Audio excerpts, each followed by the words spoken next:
Welcome. Thanks for joining us tonight to talk about all-electric homes as part of this year's Sustainable House Day. I'm Mel Miller-Ewell, and I'm a Sustainability Officer at Yarra City Council.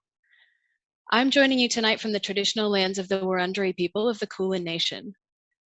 Yarra City Council acknowledges the Wurundjeri Woiwurrung people as the traditional owners and true sovereigns of the land now known as Yarra. We also acknowledge the significant contributions made by other Aboriginal and Torres Strait Islander people to the life in Yarra. We pay our respects to elders from all nations, past, present, and future. Before we begin tonight, a bit about using Zoom. Tonight's session is being recorded. Your microphone and video are turned off. We'll have plenty of time for questions after the presentation, and you can pop your questions in the Q&A function throughout the presentation. We'll read them out to be answered by our speaker during the Q&A time. Please try and use the Q&A function rather than the chat for your questions. That just helps us to manage the questions and know which ones we've answered already. We'll try to get through as many questions as possible.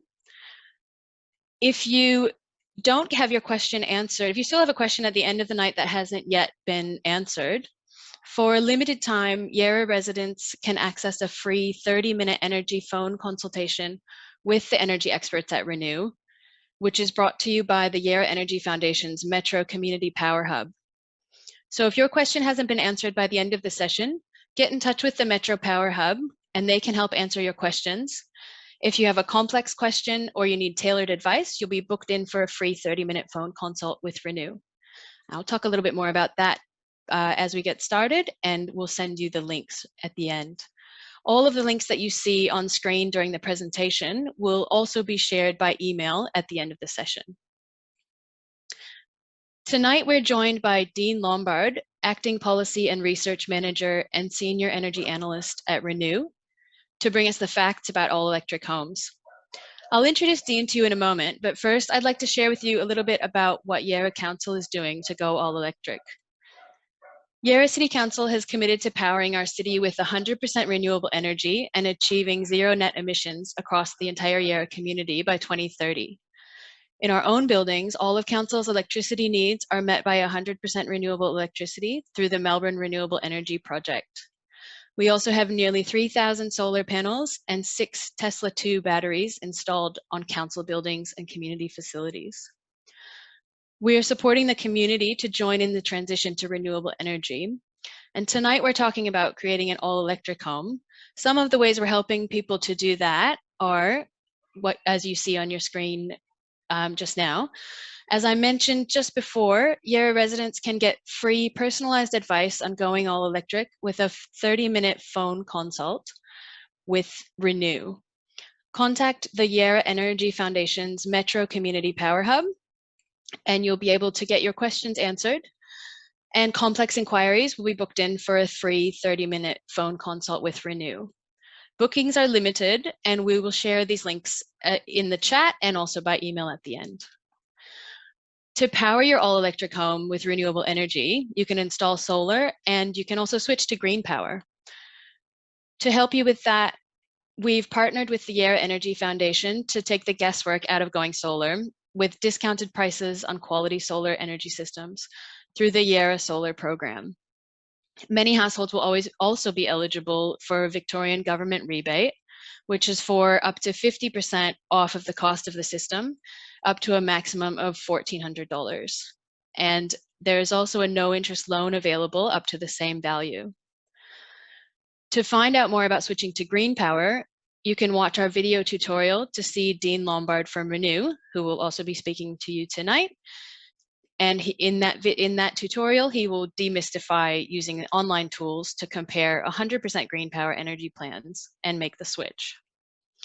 You can find out more about going renewable in Yarra at yarracity.vic.gov.au/renewableyarra, where you'll see information on going all electric, choosing a solar system, switching to green power, and success stories from people in Yarra who are powering their homes with renewable energy. We're proud to be partnering with Renew to present this event as part of Sustainable House Day. Sustainable House Day runs until the 17th of October, and as well as lots of other great online events, there's a wealth of inspiration on the Sustainable House Day website. You can see virtual home tours of over 80 all-electric homes, including a great example of an all-electric townhouse in Clifton Hill here in Yarra. The Clifton Hill townhouse is completely powered by renewable energy with no gas connection and enough solar and a battery capacity to produce more energy than the home uses over the year. So now I'd like to introduce Dean. Dean Lombard is Acting Policy and Research Manager and Senior Energy Analyst at Renew. Renew is a national not-for-profit organization that inspires, enables, and advocates for people to live sustainably in their homes and communities. Since 1980, Renew has provided expert independent advice on sustainable solutions for the home.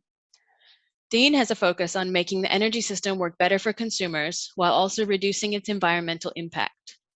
He's passionate about ensuring that no one is left behind as we transition to a clean energy future. Tonight, Dean will share practical ways to switch to all electric at home and join the many others who are enjoying the benefits of switching to renewables. He'll talk through some of the myths and misconceptions around going all electric and bring you the facts and up-to-date information to help you make informed decisions in the switch to an all electric home. And with that, I'll hand over to Dean. Thanks, Mel, and great, and City of Yarra, and great to see all of you here today. Renew is a community organisation. We do a whole lot of stuff around helping people become more sustainable. We also work in policy and advocacy in the energy market and on climate policy. So do check out Renew's website if you're interested in what we do. As Mel said, you've probably been hearing more and more talk about getting off gas, all electric homes, and I'm here tonight just to give a bit of a rundown about what it's all about, how it works, what the facts are, because there's a lot of different types of information about all electric homes, some of which are more accurate than others. So what I'm going to do today is give a bit of background on fuel mix, fuel mix in Victoria, what energy we use in our homes. And then I'm going to look at some of the specific issues of all electric homes compared to dual fuel homes, which are homes with gas and electricity connected. What's the cost difference? What's the emissions difference? How are the appliances different? And what else do you need to know about or think about if you want to go all electric? All electric homes are not a new thing. They're actually an old thing. Like in the 1950s, there was a whole lot of new electric appliances that liberated people from wood stoves and briquette heaters. And, you know, it was like the new, clean, sort of modern way. This medallion here on the screen is this is what the State Electricity Commission used to give out to like the house each year that used the most electricity. It's a bit funny to think about that now. Electricity was just seen as a clean, bright, new, easy, modern way to power appliances compared to oil and coal gas, which used to be stored in those gasometers that used to be around the area, such as the old gasometer that was opposite the Gasometer Hotel in Collingwood, Fitzroy, North Fitzroy, and briquettes. But all that changed in sort of the late 60s when oil drilling started in Bass Strait. This was really in response to the sort of emerging sort of energy crisis that was happening in terms of oil. And a byproduct of oil was methane gas. It was basically waste product, but the opportunity was seen to pipe it to cities to provide an energy source for houses. It was rebranded as natural gas because that sounds a lot nicer than methane. And this is when all those gas pipelines were set up, first going to Melbourne and then other cities and increasingly towns in Victoria. Right now, the Bass Strait wells are drying up. They've only got a few years left. The gas is no longer as cheap as it used to be. It used to be so cheap because it was a byproduct. It's getting more expensive. And the new gas that's being extracted in other places in Australia is more expensive to extract as well. So the era of cheap gas is certainly over. But during the 70s, you know, for the next few decades, ducted gas appliances became the norm in so many houses in Melbourne, Geelong, other major towns in Victoria. Whole house ducted heating, you can see here, you know, gas hot water systems, gas cooking, it was just the thing. Ducted heating in particular is mostly a Victorian thing, though there's a few in ACT and a few areas of like ACT and a few areas of New South Wales have a lot of ducted gas. Ducted gas heating uses a lot of gas and wastes a lot of heat to heat the house, but it does heat the house very well, as anybody who's got ducted gas would know. Here's a little snapshot of the evolution of appliances, because appliance technology has changed a lot over the last 60, 70 years. On the left are the electric appliances that are now considered very efficient, and that a lot of us probably have bad memories of, especially those electric element cooktops that take 10 minutes to heat up and then they take 10 minutes to cool down, and those electric radiators that don't heat very well and cost a lot. But they were the brand new appliances that were so much cleaner and easier to use than wood and briquettes back in the 50s and 60s. In the 90s, there are our typical gas appliances, wall furnaces, cooktops, hot water systems. There's new appliances, there's new electric powered appliances now that are far more efficient than the old ones. The heat pump, heater and air conditioner, which we usually know more commonly as an air conditioner, reverse cycle air conditioner. Technically it's called reverse cycle, means it can heat and cool. It's actually a heat pump. In other parts of the world, they just call them heat pumps. There's also heat pump hot water systems that are much more efficient than the old resistive electric storage hot water systems, much more efficient. And induction cooktops that have a completely different technology to use electricity to heat pots and cook food. They are much more responsive than the old-fashioned resistive electric ones.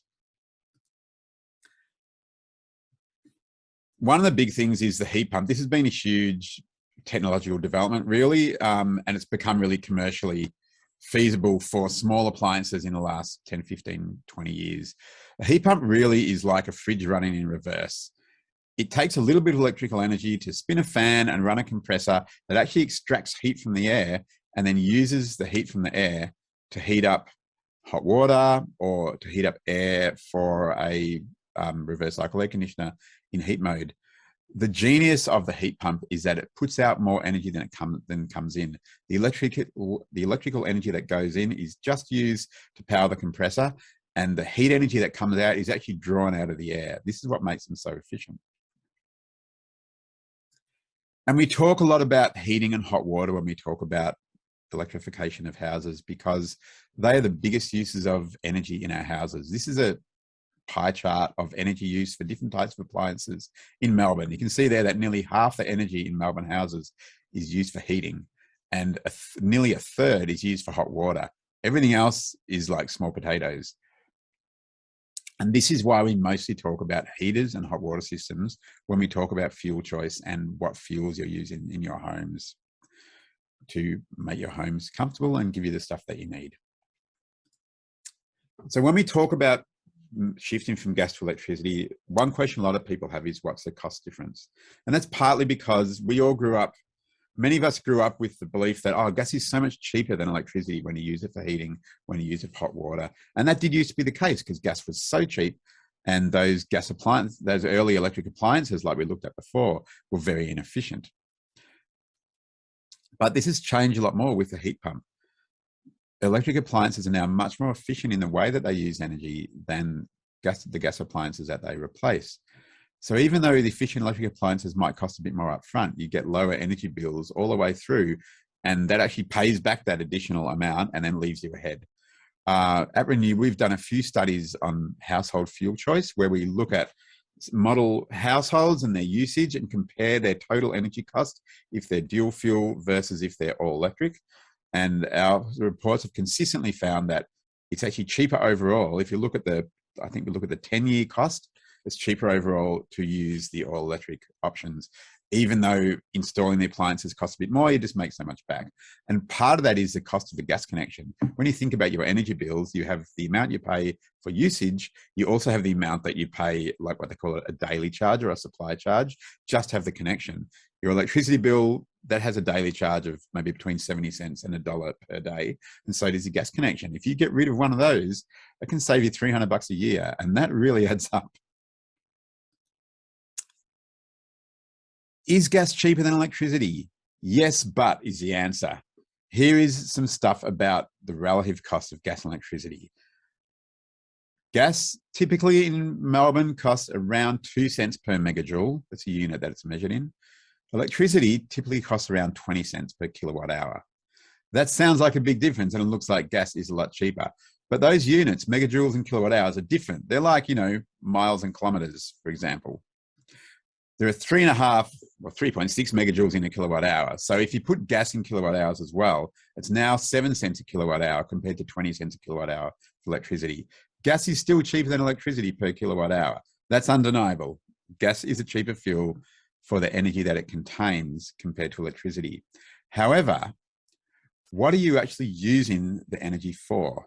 And as we were talking before, gas is mostly used for heating and hot water. They're the big time uses of gas. Gas used for cooking is quite small. When you use it for heating, a gas ducted heater is about 80% efficient. That's a good one, basically. That means for every 10 kilowatt hours of gas that goes in, 8 kilowatt hours of heat comes out. Some of the energy is wasted in the process of heating it up and sending it through the ducts and everything. Now, 80% is pretty generous. A new gas ducted heater system is about 80% efficient. There's energy losses in the ducts and also in the heat exchanger. If you've got an old ducted heating system, you're likely to have holes in the ducts or bits where the insulation is worn. And we've seen some that are 40 to 50% efficient. A reverse cycle air conditioner is actually on average around 450% efficient. That's that whole thing I talked about before, where energy in is less than energy out because it draws energy from the air. So when you times it by the efficiency factors, you can actually see that in terms of the kilowatt hours of heating energy coming out, gas actually costs more because the electricity costs more to buy, but it's spitting out so much more heat that the effective cost is less. That makes sense. If it doesn't, ask a question. Hot water systems, gas instantaneous hot water systems are very efficient, around 90%. Gas storage are a lot less efficient, but again, looking at the most efficient gas hot water systems, compared to a heat pump electric hot water system, again, about 450% efficient. That still actually ends up that the electricity is less per energy output than the gas because of that efficiency benefit. And this is really what makes modern electrical appliances lead you to cheaper costs with electric appliances rather than gas appliances. We did some modeling in our last report of the most basic sort of test, which is what if you had a gas space heater, like a wall furnace or one of those sort of console heaters in a room, and you also had an air conditioner, because a lot of people have a gas heater and an air conditioner. What if you used the air conditioner to heat the house instead of the gas heater, just to heat that one room? And we did the test for that. And over 1 year, it's $220 cheaper in Melbourne to heat that room, typical living space, with a reverse cycle air conditioner than with a single gas heater. If you stretch that out to ducted heating through the whole house versus a few reverse cycle air conditioners, basically the same thing happens. That report I showed you earlier, we looked at a whole lot of different scenarios right around Australia, all of replacing different appliances when it was time for them to be replaced with electric versus gas. And this is a bit of the summary.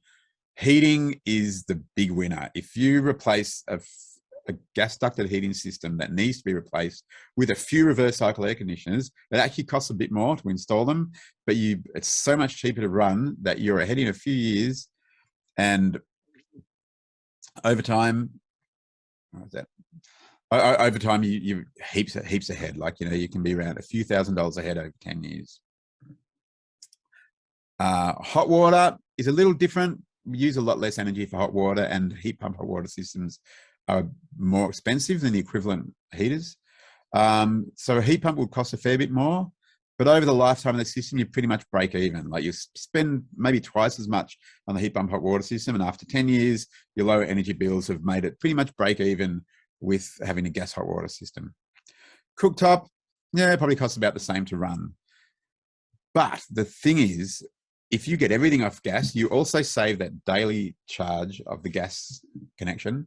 That's around $300 a year. And that's what really puts you ahead. And this chart here shows if you just had a gas stove left, everything else was off electricity, even though the gas stove costs about the same, as an induction stove, by replacing the gas stove with induction, you save in Melbourne around $2,500 a year. Over 10 years, $2,500 over 10 years, because you're losing the cost of that gas connection. And that's why the plan to move full, that's why all electric makes better economic sense in the end than just dealing with one or two appliances. But dealing with 1 or 2 appliances is a way that you get there, one bit at a time. There's also ways that you can get help with the cost. There's some Victorian government programs. The heating and cooling program upgrade is aimed at low-income households, and that gives you a rebate of $1,000 on a reverse cycle air conditioner. And they also help with costs of getting rid of your old gas heater and upgrading your electric switchboard if you need it.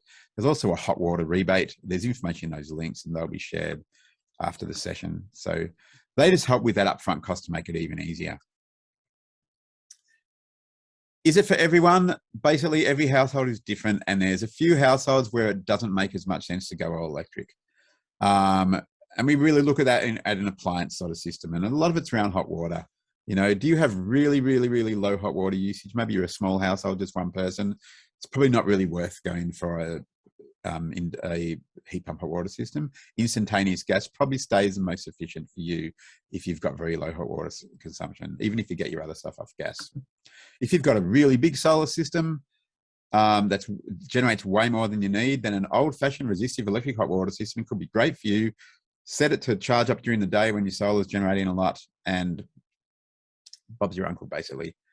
It's because it's much cheaper to buy one of those systems than a heat pump. So yeah, big solar system, think about that.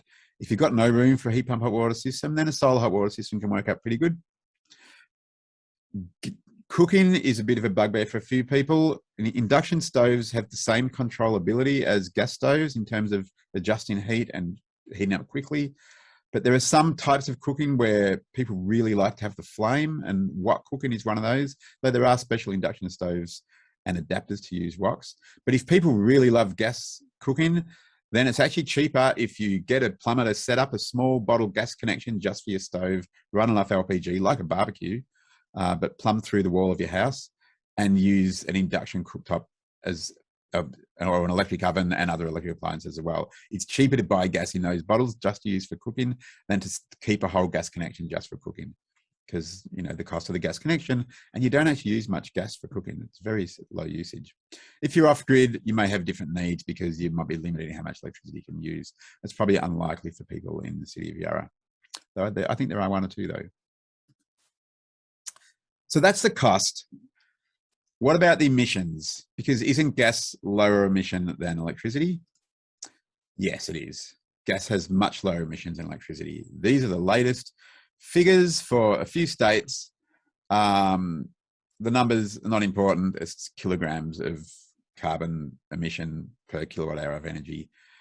Electricity has about 5 times emissions of gas at the moment. It's getting lower because the electricity grid is getting cleaner. There's less coal, less gas in the electricity grid, more solar, more wind, but it's still about 5 times more than gas.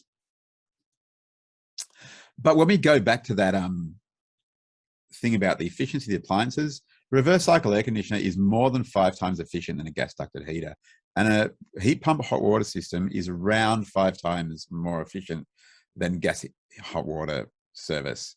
So if you're using 5 times less, then that makes emissions about the same in Victoria.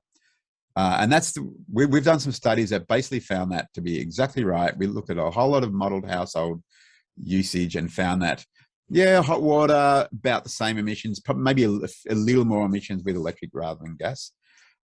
Heating, far less emissions than gas because of that efficiency factor with reverse cycle air conditioners.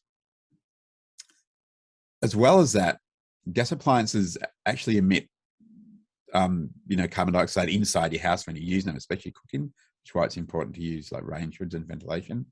And the other thing is that those figures for the emissions of gas are actually not very reliable. The gas industry doesn't have the same standards of reporting as the electricity industry does. We know there's lots of leaks from pipes. It's quite possible that gas emissions are higher than we think they are.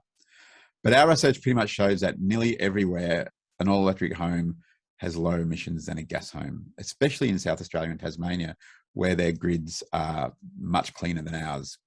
And here's the other thing. Those emissions figures are for now, but the grids are both changing. The gas grid is getting dirtier as the Bass Strait oil fields are drying up, and more gas comes from what we call unconventional extraction, which is coal seam gas and fracking. That unconventional gas has much higher emissions than natural gas. What they call conventional extraction from the oil wells. So that's actually increasing the emissions of gas. And at the same time, the electricity grid is getting cleaner. There's more big solar farms, there's more big wind farms. A lot of people don't know this, but Australia-wide, the electricity grid is around 30% renewable. That means that about on average, 30% of the electricity used in Australia in a year comes from renewable sources in the grid. And that's increasing as big projects are built, like the Snowy Hydro project, which is like a giant battery that actually enables renewable energy to be used more often, even when the sun's not shining and the wind's not blowing, to quote one of our favorite politicians. So these changes, gas getting dirtier, electricity getting cleaner, means that those emissions will keep changing in relation to each other. And in 10 years' time, an all-electric home will have even fewer emissions than a dual fuel home than they do at the moment. The other thing that people often think about are what about the different appliances, especially when we're very used to, gas appliances, gas heating, gas cooking, and the appliances are a bit different. So here's a bit of a rundown on the appliances and what you need to know. For hot water, heat pump hot water are storage hot water units like instantaneous gas is more common nowadays, which is where the gas heats up the hot water when you use it. But the older gas water heaters that used to be very popular until pretty recently were storage. The gas heats up the tank of water, the water gets used. When the water starts to cool down or when a lot of it gets used, it heats up some more. That's exactly how the heat pump hot water systems work. There are instantaneous liquid hot water systems, but they're very expensive and they often need a wiring upgrade to install them, and we don't really model them because we don't think they can compete because they're so expensive. But the storage ones work just like an old gas storage hot water system. The main thing that you need to do is make sure you get the right size for your household. If you get it too small, you'll run out of hot water. Probably a lot of people have had that experience with old gas hot water systems. It's all about, is this tank the right size for my house? One good thing about the heat pumps is that they have a really fast recovery rate, which is the rate that they heat up again after you run out of hot water. So if you do run out of hot water, it's back on again pretty quick. So they work better, basically better than a lot of the older gas storage ones work, and they're pretty close to instantaneous in terms of, like, as long as you've got the tank the right size, the hot water's there when you need it. What to look out for: don't get the cheapest ones. Like most appliances, they're a bit crap. Use a reputable installer, someone who knows about hot water systems, because a lot of plumbers and installers aren't used to heat pump hot water systems, so find one that is. There's different refrigerant gases used in. They have a refrigerant gas like a refrigerator. CO2, funnily enough, carbon emissions, yeah, but CO2 is the best refrigerant gas because the other refrigerant gases are actually worse for global warming and worse for the ozone layer than CO2. So CO2 is the best refrigerant gas to use. It's normally sealed in the appliance. It doesn't really escape. And look for the high coefficient of performance. This is a measure of how efficient the heat pump is. Also look for low noise, because some of the cheaper ones can be quite noisy when they're running. Reverse cycle aircon, sort of similar. It's basically the same technology. It just heats air instead of water. You're probably very familiar with the typical air conditioner hanging on a wall. There's a few other options. There's multi-split systems on the left here, which have one outside unit, but a number of inside units. We generally find that separate systems are more efficient than multi-split, but multi-split can be good if you've got limited space for the outside units. There are floor level units that are like sort of console heaters, so they're not all overhead. And there are also some that are designed to be concealed in a bulkhead like this one on the right here. Similar to the hot water system, if you're getting a reverse cycle air conditioner for heating, make sure it's sized right for where you're putting it. In a living area, it's normally a larger sort of system, and for bedrooms or hallways, a smaller system. We normally find a few, it depends on the size of the house, one in the living area, maybe a couple in bedrooms or hallways is pretty good for an average size house. One of the things is, with ducted heating, we're used to having a heat source in every room and the whole house keeping warm. If your house is well insulated, and we always recommend that people make sure they have their houses well insulated because you get the best efficiency of all your appliances when your house is well insulated, the air temperature actually equalizes over the house, so you don't really need a heat source in every room when the house is well insulated. So if you're worried about parts of the house being cold, spend a little bit of money. It doesn't actually cost much to do some insulation in a house to make sure it's well insulated, so that a few reverse cycle air conditioners can heat it well. Some people don't like the feeling of air blowing on them, though you can also get that from other sorts of gas heaters. It's really about how you use the reverse cycle air conditioners. Generally, we find a low fan speed, and then you can set it so that the vanes move up and down so that the air is not just blowing in one direction. A low fan speed with that variable direction actually helps to circulate the air through the room without blowing directly at you. So that's usually the best way to feel warm without feeling that draft. And again, when you're shopping for one, look for a high energy star rating. That's about the efficiency. They do have these ducted reverse cycle systems. So they can be electric, but like a ducted gas system, except with an electric heat pump instead of a gas burner. We generally recommend against them. You lose a lot of heat through ducts, especially as the ducts get old. They're much less efficient. It's much more efficient to blow the air into the room than to send them through ducts underneath the house where rats eat the sides of the ducts and everything. Again, use a reputable installer and look for low noise. Induction cooktops, this is the big change for a lot of people. We love gas cooking. We have that saying, now you're cooking with gas, right? They're very different to the old ones that you're probably used to, that you've used before. They have immediate power control like gas. The way they work is that they have a magnetic field between the cooktop and the pot, and they just heat the pot. They don't actually heat the surface. A lot of the advertising pictures show exactly this, a block of chocolate right next to the pot full of melted chocolate, because only the pot gets hot. I really think the corner of that bit of chocolate should be melting as well. They're safe because of that. If a kid puts their hand on top of the stove, it's not hot. There's no flame. It works as quickly as gas. It only works with some cookware. I guess more accurately, there's some cookware it doesn't work with. If you've got ceramic cookware or aluminium cookware, it won't work because it needs a metal, what they call a ferrous metal, which is basically a metal that a magnet will stick to. If you've got cast iron or stainless steel, even sort of ceramic coated cast iron works fine. Check your pots. If a fridge magnet sticks to them, an induction cooktop will work with them. Some induction cooktops might need an electrical upgrade. It depends on how your house is wired and on what exactly the induction cooktop you're looking at getting. So check out the power requirements and that. But you know, if you're going all electric, then if you have to spend a little bit of money, maybe it might cost $1,000 or $2,000 to get some wiring upgrade. That usually actually works out because remember you're going to save $3,000 over 10 years from not having a gas connection. So a lot of times this change is about a bit of upfront cost for benefit overall. I'm getting close to the end here, so we should have lots of time for questions, but I thought I'd cover off a few other things that you might need to think about or that you might have concerns about with the idea of going all electric. And one of those is closing your gas account. If you want to save that $3,000 a year, you've got to actually close your gas account so you don't have to pay that monthly, that daily charge once a month or once every 2 months when your bill comes in. And it can be a bit tricky. You can close it with your gas retailer. A lot of people find that they can do that. They just say, I want to close my account. Gas retailer closes it, no problem. Sometimes they find there's a bit of pushback and they've got to say, oh, I'm doing some renovations. I need to close the account for a couple of months while the builders are here. And then they go, oh, okay. And they close the account and they just don't reopen the account. So, you know, it can be tricky, but as you your way through, you might need to speak to your gas network provider. Got to say, there's less pushback nowadays than there was a few years ago because retailers and networks are getting more across the idea. There might be a fee to close the account. It's probably worth it. It might be a couple of $100. It's one-off cost. Again, the economic benefits of going all electric are big. It's worth a bit of upfront cost if you can afford the upfront cost. You don't actually have to get the gas meter removed. They'll just disconnect it and plug the pipe. If you do, there will be a bigger fee because they'll have to send someone out to do it.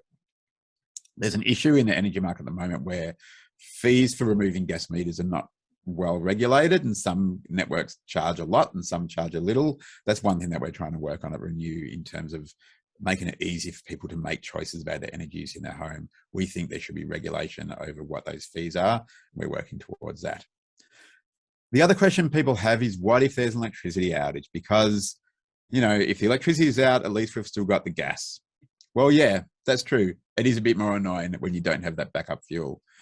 A lot of people have a barbecue with a gas bottle, so they should be able to cook.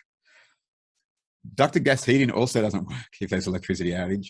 Instantaneous gas hot water also doesn't work when there's an electricity outage. So actually, as people use these more modern gas appliances, the outage is going to affect them anyway. So it might not be that it might not make any difference for you. The other thing is outages are pretty rare and usually fairly short. And I know there's a few well-known exceptions, but you know, what to say? Outages are always a pain, no matter what happens.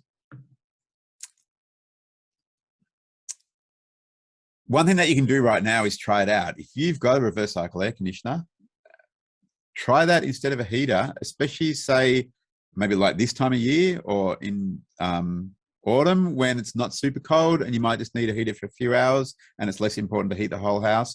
Just try using the heater of your reverse cycle air conditioner instead of turning your gas heater on. See what happens to your next bill. You might find a difference. I've shared that chart before that showed $200 a year for Melbourne homes to use an air conditioner to heat one room instead of a gas heater. So long as it's not an ancient split system aircon, because they're not as efficient. And yeah, as long as you don't need to heat the whole home. But it's a good way to try it out and see, what's the heat like? Is it different? Yeah, maybe a little bit. Is it okay? Probably it is. The other thing to do is that if you're keen to make the change, is you don't have to do it all at once. Just do it gradually. And like the analysis that we've done before, I shared that report. We looked at the impact, the economics of just replacing an appliance when it had to be replaced anyway. When the heater needs to be replaced or the hot water system needs to be replaced, that's the great time to replace it with electric. Go one at a time, and then over time, you'll make that change a bit at a time. If you end up with only your stove as gas, that's when it's worth it to just replace immediately, because the saving on that gas fixed charge really outweighs sort of any sort of lost value from replacing a gas stove before its life. And you might find you can sell it secondhand. A lot of people do that. Other things to think about, your electric switchboard and your wiring. Have you got sufficient wiring and power capacity, spare slots for new circuit breakers on your switchboard? Depends how old your house is and how much work's been done on the electric. Some old houses might need a bit of work to take more more electric appliances such as a heat pump hot water system or an induction stove. A lot of places might be okay. You just don't know. The house I live in is about 70 years old, and it's got heaps of space and wiring to handle more appliances like that because it's been rewired 20 years ago, and it was increased, the capacity was increased at that time. So you might find that. And also, suitable locations for appliances, depending on your block and the layout of your house, there might be issues with, can you fit in a heat pump hot water system? Do you need to try something else? These are things to check.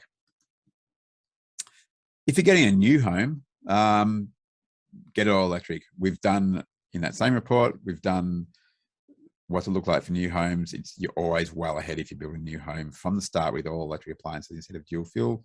We also did some research recently looking at the value of high efficiency homes, as in the star rating for homes. The minimum rating at the moment is 6 stars. Some are built to a higher standard, 7, 8, 9, or 10. This is the analysis from our report that looked at the performance of more efficient homes. These are annual bills for homes that are either all electric, have solar hot water system, or have an instantaneous gas hot water system. And in every one of those, you can see that the annual energy bill is cheaper for the all electric home than for the ones that use gas as well as electricity. And as the house gets more efficient, the difference becomes less because you're using so much less energy, which actually shows the value of just the efficiency of the house. In our analysis, we found the sweet spot for houses is 7 to 8 stars. So if you are getting a new house built or a major renovation done, aiming for around between 7 and 8 stars of the energy performance rating means that the extra money you spend to build to that rating, you earn back within about 10 years of lower bills. So that's what we think of as a sweet spot. That's when it's worth it. Going super efficient like 10 stars, probably not worth it economically because it costs so much to get those last 1 or 2 stars. Still be a very comfortable house, so we're still worth it. Make sure your house is well insulated and sealed. It enhances the benefits of your efficient heating and cooling. With the old homes, it's hard to get them up to a higher level, but there's still great benefits from sealing and insulating. And like I said, if you go into reverse cycle air conditioners, instead of ducted, then having a good insulation and sealing means that you don't need heaters in every room. If you're thinking about solar panels go fantastic with all electric homes, especially with the hot water, because you can time the hot water to charge up during the day when your solar is exporting. Often your solar is generating more in the middle of the day than you use. So putting your hot water in there gives you better benefit than selling it back to the grid for the feed-in tariff. So yeah, if you've got solar, run as many appliances as you can during the day. Great environmental benefit. You don't really need a battery. Just, solar and electric homes, match made in heaven. And yeah, this is from that 6 to 10 star report looking at homes with solar, and you can see the benefit for the all electric homes is far more, because when you've got all electric, everything can take advantage of the solar. Whereas when you've got gas appliances, they can't use the solar no matter how much solar you've got. The last thing to maybe think about is, in the future, all electric, because, we're on the gas grid, we're on the electricity grid, we're also on the petrol grid. Electric vehicles are still a bit of a, not quite ready for a lot of people, but think about it for the future. If you get off petrol as well as gas, you save even more money. Electric vehicles are still pretty expensive, but they're very cheap to run. They benefit the environment. You can charge from your solar at home for free. So, if you're looking long term, in 10 years' time, electric car, solar panels, all electric home, you're totally in control of your energy. And that's, I think, something that, that really works for people. And yeah, that's the end of my presentation. I hope that was useful. I hope I didn't rush through it too quickly. Here are the links that Mel was talking about for more info on this. And I think we can go to some questions now. Oh, sorry, still on mute. Thank you so much, Dean. That was excellent. It was packed full of information and practical advice. We have a lot of questions that have come through during your presentation. Martin asks, we use very little gas in summer, but have a gas hydronic system, which lifts our gas use a lot in winter. Are there options for an electric boiler to replace our gas system, or what would you recommend in that situation? Yeah, good question. It is possible. It's probably usually not worth it because you need a different diameter pipe for an electric heat pump hydronic system than a gas system. So it might need a bit of retrofitting. Even if you didn't, electric heat pump systems for hydronic are very expensive. Hydronic itself is a very, very expensive form of heating. So a lot of people really like hydronic. I guess I would argue that, in our climate, if your house is well insulated and draft sealed, hydronic's probably overkill. But if your house is not very well insulated, hydronic can be really good, but expensive. So yeah, unfortunately, not really good news on that one. Yeah, hydronic is expensive to do with electric, though you can do it. For someone, if someone in Martin's situation was really keen to go all electric and replace the hydronic, would reverse cycle air conditioning still be your recommendation there? Yeah, absolutely. Because reverse cycle air conditioner is absolutely the most cost-effective way to heat and cool your home. So absolutely, it's a big step for people to take out hydronic. You might leave it depends if it's in the floor or if it's got radiators, but you might leave some of the bits there to save cost. Yeah. Thanks for that. I really liked your recommendation to just give it a go. If you have a reverse cycle air conditioner and you use it for air conditioning, but you have a different heating system that's a gas heating system, to try it out and see what you think, or to use it for the times when it might be the shoulder season, spring or autumn, where you don't really need to heat the whole house. Yeah, and see, a lot of people do that if their ducted gas system has still got quite a bit of life in it. They go, well, I'll still use it in the middle of winter when it's really cold, but in autumn and spring, when the ducted system's sort of a bit overkill anyway, and you got to turn it off and on, that's when you're better off just using the reverse cycle. Yeah. Yeah, great. Next question is from Frank. Frank says, I read recently that instantaneous or continuous gas hot water is cheaper to run than instantaneous or continuous electric hot water. Is this correct? And what are your thoughts on this? Yeah, look, we haven't done detailed modelling of instantaneous electric compared to gas. I believe it will be cheaper to run. Instantaneous gas is very cheap to run. That's undeniable. It's very cost competitive with storage, heat pump, hot water. Instantaneous electric hot water is resistive, which doesn't have that efficiency benefit that a heat pump has. Resistive electricity is like a radiator, a bar radiator or a toaster. Electricity goes through wire, it heats up the wire, that's your heat. That's why they're normally considered 100% efficient. 1 kilowatt hour in, 1 kilowatt hour out. So yeah, that's definitely true. Instantaneous electric, more expensive than instantaneous gas. Again though, on the appliance, the single appliance basis, more expensive. If it's part of going all electric and getting off the gas grid altogether, that's $300 to $400 a year that you save and makes a big difference. The benefit of solar and powering some of that instantaneous hot water from solar, also a benefit. The other thing though with instantaneous hot water electric is that it's high demand, so you most likely need to get a wiring upgrade to get it. So I think that's why we don't see them very often in households. We're seeing them a bit more in some commercial places. Great. Yeah, and I think that's a really good point that you've made throughout the presentation, is to look at it from a more holistic perspective, that if we're looking at a single appliance, there are certain things to consider for that appliance. But then when we look at it as going all electric, you can also look at disconnecting the gas and not paying that supply charge.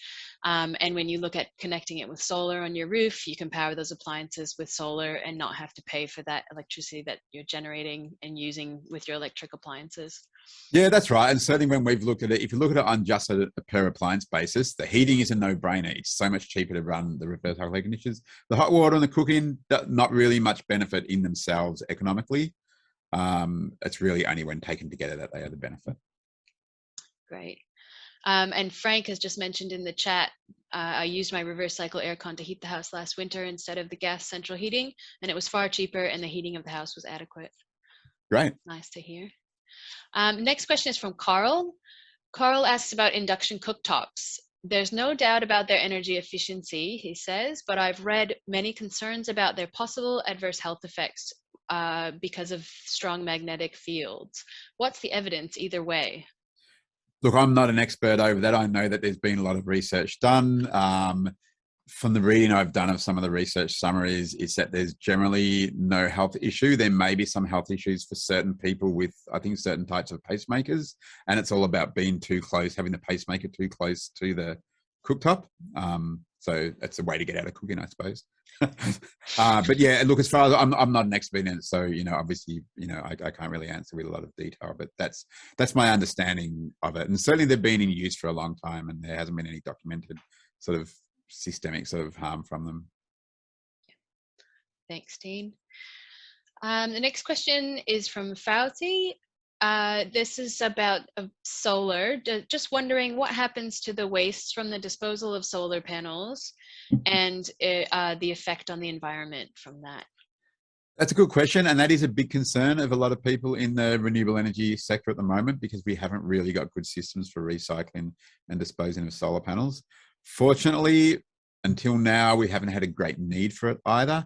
A lot of, only the oldest solar systems are really only just starting to get replaced in the last year or two. And it's normally just because newer systems are so much more capacity than the old systems. It's not because the old systems are breaking down. But if you bought solar 10 or 15 years ago, it might be 1 kilowatt or something compared to 5 or 6 these days. So that's often why people replace them.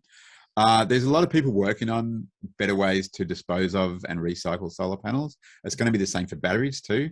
So I guess, our community, our society is not always that good at waste disposal and recycling. So I think it's going to be a really important area to work on. It's certainly a concern of Renew's, but I guess we're not really seeing it as a big issue at the moment. And the lifespan of solar panels, 25 years is very safe lifespan, likely to last a lot longer. They tend to degrade a little bit over time. They might degrade by about 15% over 20 years. That for many cases, that'll still be perfectly fine, especially now when people can really afford to buy much bigger systems than they need. So I think it's a problem that we need to be on top of when it becomes a problem. Great. And that leads nicely into the next question. You mentioned having a solar system that's the right size or has enough capacity, and sometimes you have enough capacity to add a battery.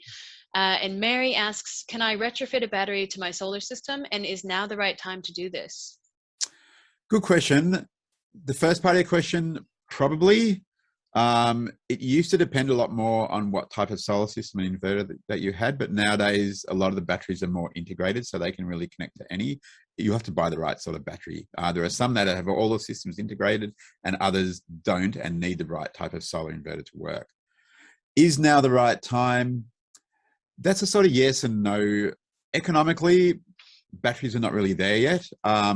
Batteries will make your energy bills lower because you'll use more of your solar, but the amount that you'll save from that is usually less than the cost of the battery over the life of the battery. That's the modeling that we've done shows that in many cases, not in all cases. If you get a big rebate on a battery, that can change that and make it positive. If you have lots of energy use and you need lots overnight from the battery, so you get a big battery and use it well with lots of energy, that can also work out well. If you're really concerned about whether it's economically better for you, best to get some good analysis done, like an independent assessment or a trusted sort of battery installer to do the maths and work out how it works out for you. But there are other reasons people have batteries, not just the economics. If it's set up the right way, it can give you outage protection, so you can power yourself with your solar panels and your battery if there's an outage. Also, just the more that people buy batteries, the bigger the battery industry grows, the more pressure there is to sort out the recycling. Prices come down. It actually helps to support the grid. If there's lots of batteries in neighborhood grids, then it helps to solve some of the problems that can be caused by too much solar exports all at once. So, if you're okay to sort of wear a bit of extra cost and help contribute to the longer term goal of more renewable energy in the network, then that's great. And that's a good reason for buying a battery if you can afford it. Thanks, Dean. And I'll just follow that up with a question that we've been asked a lot at Council, which is about the order of priority. What should I do first? So you mentioned that if you want to go all electric, maybe the first consideration is what needs replacing, and go with the appliance that needs replacing and replace that one first. And you also mentioned that heating has a bigger impact. So perhaps heating is, if you had a couple of appliances that were close to needing replacing, heating would give you more impact. But a question that we've been asked is, should I install solar first? Should I install a battery after solar, or should I go all electric? How can I get the most impact? That's a tricky question, actually, and I'll go to it from a slightly different angle. Solar generates the energy that you use in your house, and you need to size your solar system for, ideally to meet the energy that you need. You can make it bigger if you want, but if you make it smaller than you want, then it's much less benefit. The appliances determine what your energy usage is. So in an ideal world, you'd get first your insulation and draft sealing to make your appliances work better inside the house, then efficient appliances. Then you know what your energy usage is, and that'll help you size the solar, make the right decisions about sizing your solar. That's the ideal world, of course. The real world is very different.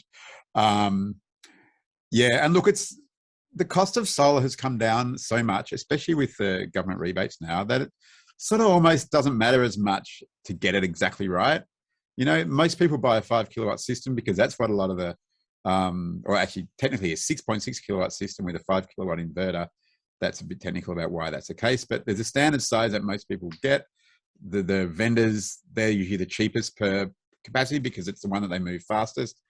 That makes sense. The appliances, look, when they're ready to be replaced is the perfect time. If your heater and hot water are both ready to be replaced, that's a good time to go all three if you can afford it, because that's a great benefit. And you get that benefit getting off gas. And we normally sort of say, if you end up with just a cooktop on gas, there's no point. Just get it off. Even if you get a, LPG gas bottle to run a gas cooktop because you like gas so much, because that cooktop will cost you more in the daily charge than you'll spend running it on gas. Our modeling is all about, time of replacement, but, in real life, the lifetime of your appliances don't line up neatly, right? When your heater needs to be replaced, your hot water system might be 2 years old, or it might be 12 years old, It might still be okay, but close to the end of its life. That makes it more worthwhile replacing it then as well. If it's brand new, that might be a bit different. So yeah, it's a tricky question. Thanks. That's the best answer I can give. It is tricky, but I think that was really good advice, and taken with the presentation that you've just given us, I think that gives people a lot of information that they can go with. And I think it also shows that it's important to do what makes the most sense for your house when it makes the most sense. So it's not necessarily about having a list of this needs to come first and this needs to come second, but when you're ready to go solar, or when you're able to access a rebate, that might be a good time to do that. And when you have an appliance that needs to be replaced, that's a good time to look at that. And yeah, really, really interesting to hear about how much impact the supply charge has for that last appliance. It's really important. And, it's also different, for some people, the cost is everything. It's so important, always need to do the thing that will save the money. That person's in a different situation to someone for whom the cost is less of a pressure, and they can more go, what's the long-term thing I'm going for? So, it depends where you're at, do the thing that's right for you. Yeah. And I think really good point about replacing appliances. When you're thinking about replacing appliances that need to be replaced, it's really great for people to be able to get this information and find out about what's out there and what the options are before that appliance goes, so that they're not in a situation where all of a sudden the hot water system has gone and they've got to make a decision right away, but haven't got the information yet. This is the best example. Thanks for bringing that, because when a hot water system goes, you need it replaced yesterday, right? And that's often, we've spoken to so many people who were keen to go to a heat pump, but when suddenly their hot water system died and the plumber came around and the plumber's like, I've got another gas one on the truck, I can change it over today, or it's going to take a week to get the heat pump one. And who wants to go a week without a shower? So these people, their choice got made for them because they weren't prepared. And what we always say is, be ready, figure out what model you want, find an installer who can get it for you. Keep an eye on how your system's going, so that when it does happen, you're ready and you can make the right choice. Because if you end up and it's happened to a friend of mine recently, suddenly had to change a hot water system, was desperate. Now they're stuck in inverted commas with a great new instantaneous gas hot water system. That's just great hot water system. It's just delayed their journey to all electric by another 10 or 15 years. Yep. Great. That leads into the next question is actually about hot water. I think this is an anonymous question. We have a gas boosted solar hot water system. What could the gas boosting be replaced with? Good. It depends a bit on if it's all in one integrated unit or if it's separate units. Tricky actually, because normally solar hot water systems are either gas boosted or electric boosted, and the electric boosted are basically like a small electric storage hot water system with a resistive element. So look, I'm not a technical expert, so I can't answer very well. It depends on the unit. Some are more modular than others. They're usually designed for the fuel that they have, so it might be tricky to do it. So maybe not really worth it, but you probably need to speak to someone who's got more technical understanding than me about the actual appliances. One thing generally, there's a lot of solar hot water systems in Victoria because our building code sort of encourages them. Our view increasingly, especially in our climate, is that you're actually better off just having a whole lot of solar panels on your roof and using those solar panels to heat up your hot water system for a couple of hours once a day, and then to power other things for the rest of the day. The issue with the solar hot water system is it takes up what can be precious roof space, especially in the inner suburbs, and then it can only be used for the hot water and then doesn't really work very well in winter. Whereas the solar PV panels still generate quite well in winter, much less than in summer, but they're still quite well. So yeah, it's a bit tricky, but sorry, I can't answer it better than that.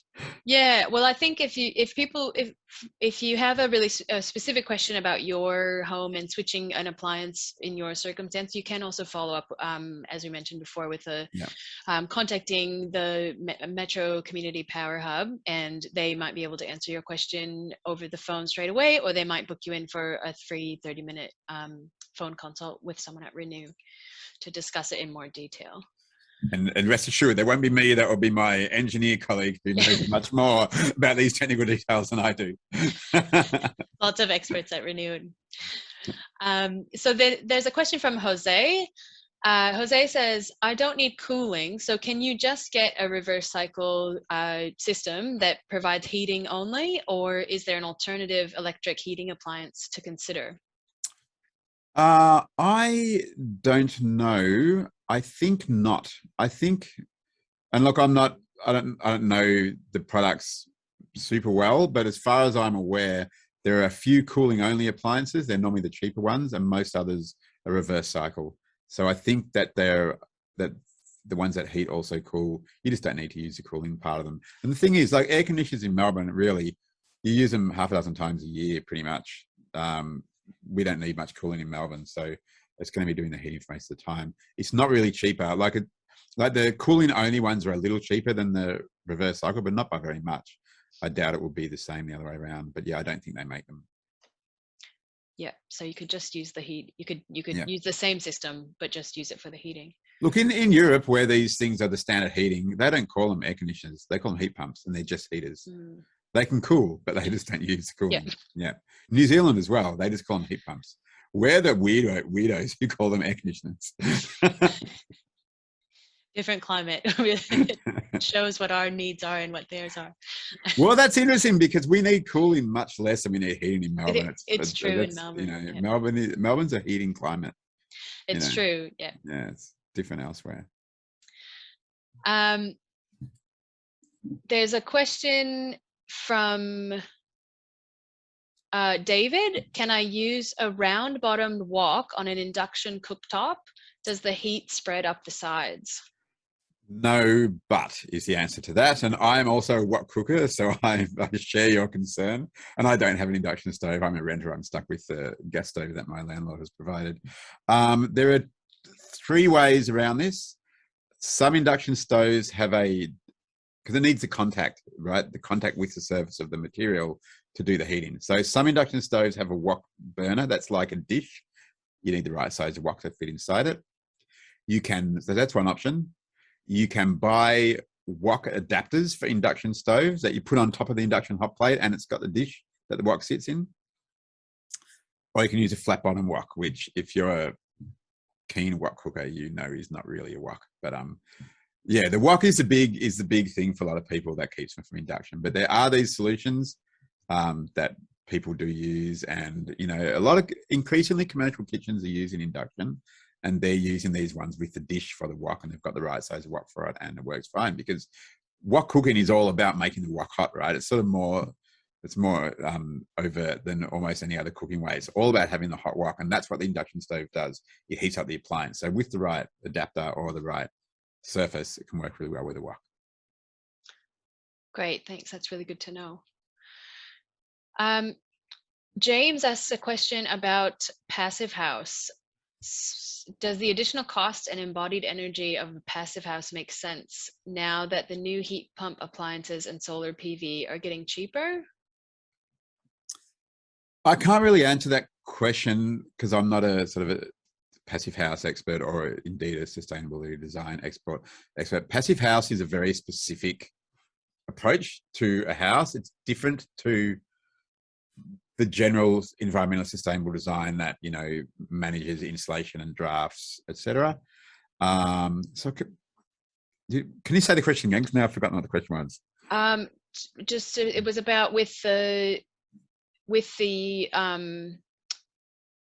sorry, I've lost the question here. Does the additional cost and embodied energy of Passivhaus make sense now that the new heat pump appliances and solar PV are getting cheaper? I guess it depends. I think it depends. I mean, one of the things, Passivhaus for some people is almost a bit of a lifestyle thing. It's about not using heating appliances. You know, it's about having the ventilation system.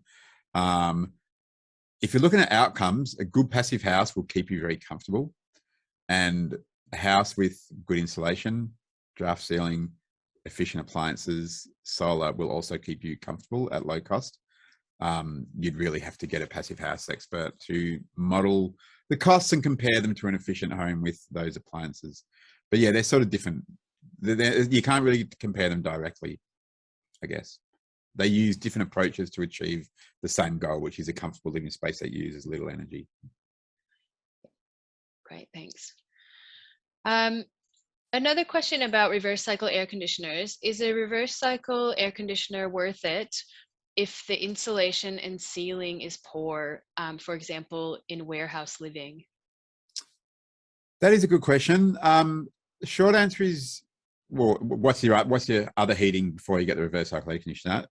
The reverse cycle air conditioner is always a more efficient heater than any other form of heating. So however much heat you need, the reverse cycle air conditioner will deliver it more cheaply than whatever other form of heating there is. If you've got insulation issues and draftiness, that's going to make your heating inefficient no matter what you've got. You can sort of look at it both ways. The one thing that we often say is, like, you know, get your insulation sorted. Even if you've got a terrible, inefficient heater, fixing your insulation means it will cost you less and work better. But the reverse is also true. If you've got a really poorly conditioned space, a more efficient heater at least will cost you less to keep that poorly conditioned space comfortable.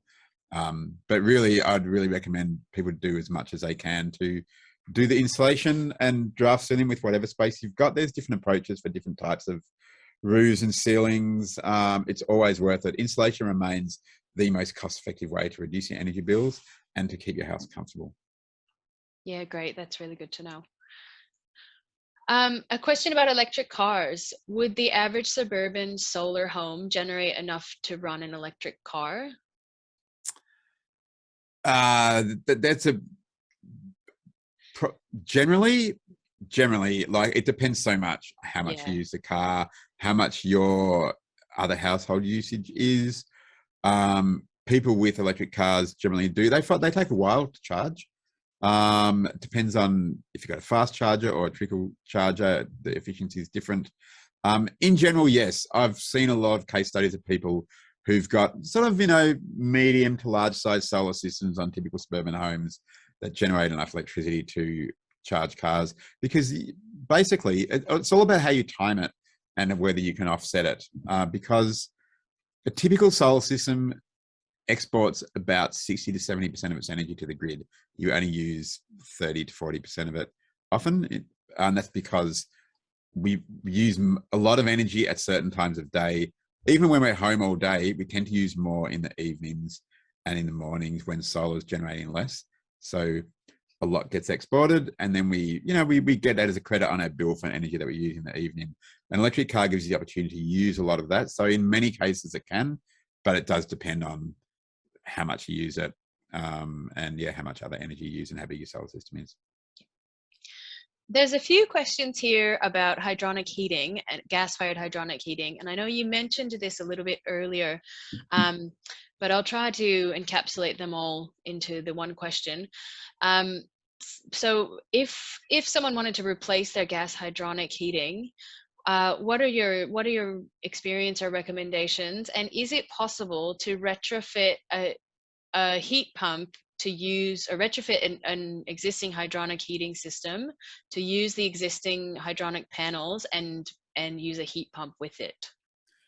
Yeah, this is similar to the question before. And as I said, I'm really not an expert on this stuff, but as far as I understand, because basically hydronic heats water that circulates through things. And my understanding is that you need bigger pipes for a heat pump, one, because it goes to a lower temperature, so you need more water to do it. And electric heat pump hydronic systems have bigger pipes and differently designed radiators. The extent to which you can retrofit to existing, as far as I know, it's difficult, and I don't know, I guess, enough of the technical detail to know any more than that. But yeah, the understanding I have is that generally, no, it's a bit too difficult. Yeah. Which is unfortunate for people who love hydronic. And yeah, hydronic warms your house very gently, and people like that. Yeah. Yeah, and I think you had some good advice earlier on about if you do go down the path of having a reverse cycle air conditioner as your heater, or you have one as well and you use that some of the time, ways that you can make that kind of mimic that more gentle heat, so if you use it as a change the direction that it's pointing and have it swing back and forth, that you can minimize that blowing of air. Yeah, that is one of the things. People often think, oh, it's cold, I want to put the fan on high so it gets hot quick, but that's what gives you that big draft. And if you plan ahead, put the heater on, as it's getting cold, put it on low so it gently warms up the air. Similar to if you have a hydronic system, right? It doesn't just come on like that. It takes time to warm up. So yeah, if you use it thoughtfully, and yeah, you have the low fan and the variable thing, you'll find it's a pretty gentle, pleasant sort of heat. It just heats the air. Yeah. Another question about solar. Adrian asks, I'm moving to a new house, so I don't have an energy usage history to rely on. I want to install solar, but I don't know how big of a system I need. Do I need to wait for an indication of my energy use first? Yeah, look, it's usually not a bad idea to get used to a new house and find out what it is, because your energy usage always changes when you change houses, because it's so determined by the building appliances, by the layout of the house, and by the thermal performance of the building shell. So it is generally pretty good to be in a house for a little while, see what it's like, and then you'll see what the most important thing to do is first. You might realize after a few months that I've really got to sort out the drafts in this house, and that's the most important priority. You've only got limited money. You need to do things in the right order, and the best order is the stuff that makes the most difference straight up. So we usually recommend wait a bit, but you can sort of try and estimate. You can look at the appliances. You can, one thing that you can do is on Victoria Energy Compare, the Victorian government website that you use to compare energy retailers. You can actually, if you go there and you say, I'm moving into a house, not I have a bill, you can actually type in stuff like, oh, what appliances does it have? How many people are in the house? And it will give an estimate of what your energy usage will be. That can be a good way just to get an idea. It's not necessarily going to be right, but it'll give you a bit of an idea. Yeah. So if you're really desperate to get onto solar straight away, probably do that. If you've got a bit of time to think about it, yeah, I think living in a house for a while and seeing what usage is like is pretty good. Yeah. Great, thanks. Yeah, that's really, both of those are really good ways of going about it. And I think the other thing that's good to mention with installing solar is, and this is what people often don't think about, is also think about what you think might change in your life for the next few years. Are you going to have kids? Are you about to retire? Is your mother-in-law going to come and move into the bungalow? All of these things would change your energy usage. It's good to think about those when you're getting a solar system, because you're getting a solar system for the future, not for now. And it's like, will my energy usage change in the future, and should I account for that? Yeah, great. That's really good advice. I think we've gotten through all of the questions that we have time for tonight. We've had quite a lot of questions. It's great to see so much interest in so many questions. So I do apologize if your question hasn't been answered. Please think about calling the Yarra Energy Foundation's Metro Community Power Hub and asking your question, and perhaps booking in for a free 30-minute all-electric phone consult with Renew. Just before we wrap up, I'll share a great story that we had up here in the chat from Diana. Diana says, we had an Echidna family enjoy our ducted heating and cooling for many years before we realized. Obviously, they destroyed our ductwork with their love of our heating and cooling. We think they used under our house as a nursery for their puggles. So although we spent a lot of money on heating and cooling for a few years, we like to think that we helped grow the Echidna population in our neighborhood. That's beautiful. Great story. Thank you so much for sharing that, Diana. So we'll wrap it up there.